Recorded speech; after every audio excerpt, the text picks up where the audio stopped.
Hey everybody, Max Prime. Today, talking about Batman the Merciless, another Batman DC Metal tie-in issue. Okay, let's get right into the story. You know, the story in this comic book, flip page 1, starts off, we see negative Earth 12, I believe, and we see Batman mourning the death of Wonder Woman. As we've seen on this Earth, Wonder Woman is killed by Ares, the god of war. Batman wants to get revenge on Ares. Ares' helmet is actually on the ground from the battle, I guess apparently, that killed Diana. He puts on Ares' helmet to gain power enough to basically defeat Ares on that Earth. And as well as now that he has the helmet on, it will eventually corrupt him, obviously making him a god of war.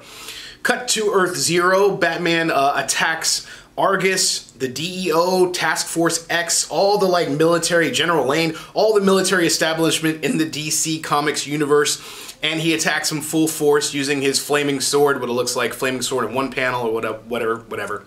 Anyway, bottom line is the guy attacks and stuff, and again, I guess because of the grief of, again, losing Diana caused him to turn into the Merciless One. So anyway, towards the end of the issue, General Lane makes a bold move to try to drop like a bomb on the Merciless One.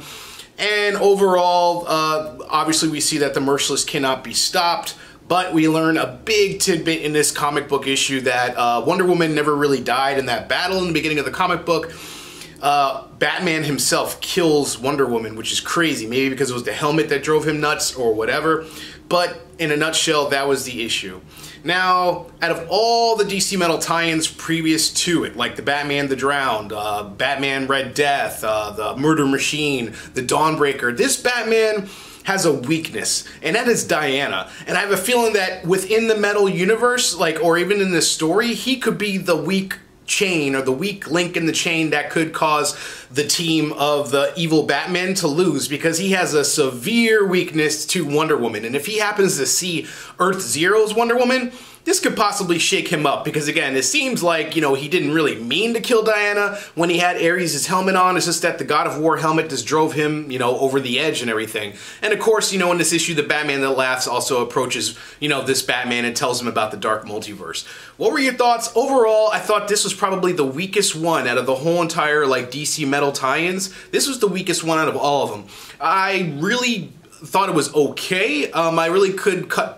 I understand what the writer was doing in regards to having the military there, all the, again, Argus, the DEO, Task Force X and stuff, all talking about the events of Metal, because the Justice League is nowhere to be found, and they had to actually come together with a plan because the Justice League was missing. The dialogue I could go without. I'm glad the Merciless actually attacked them during mid-dialogue, because that was kind of I didn't really feel like reading that. What were your thoughts? Leave your comments on the video. That was Batman the Merciless in a nutshell. Again, it was pretty quick. Again, my least favorite out of the tie-ins. Was it your least favorite? Please let us know. I'm Max Prime. Like this video, subscribe to the channel, share it, and again, comment. Tell me what you thought about Batman the Merciless. I'm out.